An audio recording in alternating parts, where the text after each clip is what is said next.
Cricket ಜಗತ್ತಿನ interesting ಸುದ್ದಿಗಳನ್ನು quick ಆಗಿ ಹೇಳ್ತೇನೆ ಕ್ರಿಕೆಟ್ ರೌಂಡ್ ಅಪ್ ನಲ್ಲಿ.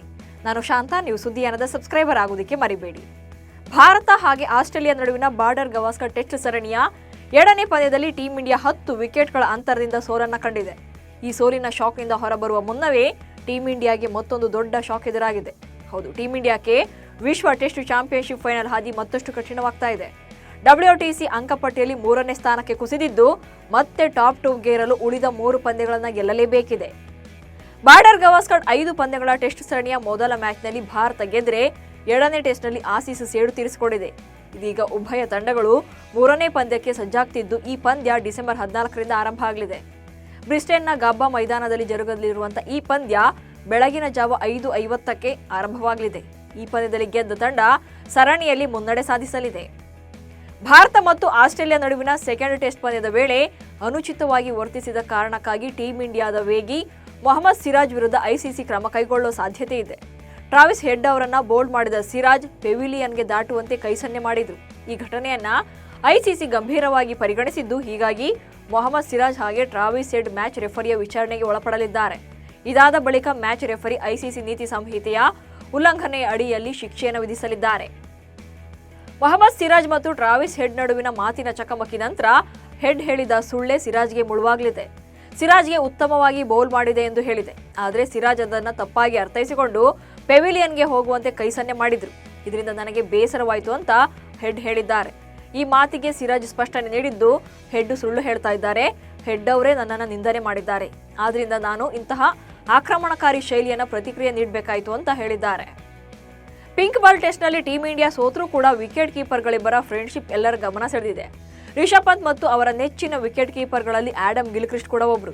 3ನೇ ದಿನದಾಟದ ಆರಂಭಕ್ಕೂ ಮುನ್ನ ರಿಷಬ್ ಪಂತ್ ಅವರು ಆಡಮ್ ಗಿಲ್ಕ್ರಿಸ್ಟ್ ಅವರನ್ನ ಕಣ್ಣಾಮುಚ್ಚಾಲೆ ಆಟದೊಂದಿಗೆ ಭೇಟಿಯಾಗಿದ್ದಾರೆ. ಹಿಂಬದಿಯಿಂದ ಬಂದ ಪಂತ್ ಗಿಲ್ ಅವರ ಕಣ್ಣು ಮುಚ್ಚಿದ್ದಾರೆ. ಅಲ್ಲದೆ ಕೆಲ ಕ್ಷಣಗಳವರೆಗೆ ಗಿಲ್ಕ್ರಿಸ್ಟ್ ಅವರನ್ನ ಆಟ ಆಡಿಸಿ ನಂತರ ತಬ್ಬಿಕೊಂಡಿದ್ದಾರೆ. ಟೀಂ ಇಂಡಿಯಾ ವೇಗಿ ಮೊಹಮ್ಮದ್ ಶಮಿ ಬಾರ್ಡರ್ ಗವಾಸ್ಕರ್ ಟೆಸ್ಟ್ ಸರಣಿಯಲ್ಲಿ ಪಾಲ್ಗೊಳ್ಳೋ ಸಾಧ್ಯತೆಗಳು ತೀರಾ ಕಡಿಮೆಯಾಗಿದೆ. ಫಿಟ್ನೆಸ್ ಸಾಬೀತಿಗಾಗಿ ಮುಷ್ತಾಕ್ ಅಲಿ ಟೂರ್ನಿಯಲ್ಲಿ ಆಡ್ತಾ ಇರುವಂತಹ ಶಮಿ ಅವರ ಮಂಡಿ ಗಾಯ ಹೆಚ್ಚಾಗಿದೆ. ಈ ಬಗ್ಗೆ ನಾಯಕ ರೋಹಿತ್ ಶರ್ಮಾ ಅವರೇ ಖಚಿತಪಡಿಸಿದ್ದಾರೆ. ಸುದ್ದಿಗೋಷ್ಠಿಯಲ್ಲಿ ಶಮಿ ಬಗ್ಗೆ ಪ್ರತಿಕ್ರಿಯೆ ನೀಡಿರುವಂತಹ ರೋಹಿತ್ ಶರ್ಮಾ, ಶಮಿಗೆ ಭಾರತ ತಂಡದ ಬಾಗಿಲು ತೆರೆದಿದೆ, ಆದರೆ ಶಮಿ ಅವರ ಮಂಡಿಯಲ್ಲಿ ಊತ ಕಾಣಿಸಿಕೊಂಡಿದ್ದು ವೈದ್ಯಕೀಯ ತಂಡ ತೀವ್ರ ನಿಗಾ ವಹಿಸ್ತಾ ಇದೆ ಎಂದು ರೋಹಿತ್ ಶರ್ಮಾ ಹೇಳಿದ್ದಾರೆ.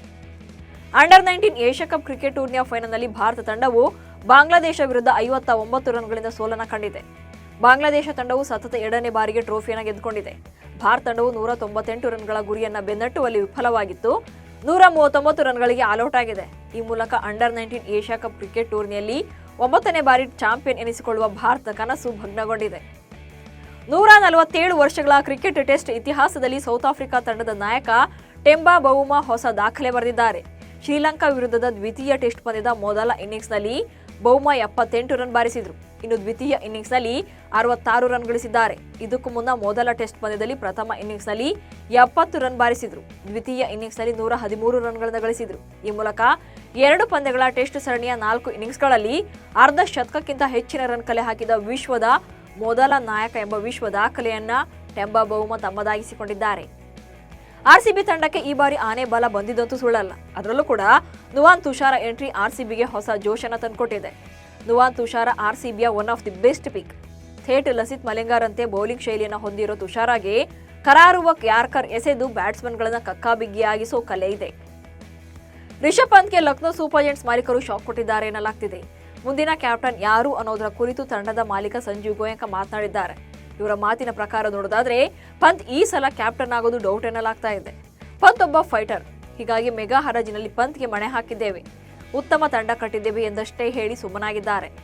ಇವಿಷ್ಟು ಇವತ್ತಿನ ಕ್ರಿಕೆಟ್ ರೌಂಡ್ ಅಪ್ ಸುದ್ದಿಗಳು. ನಮಸ್ಕಾರ.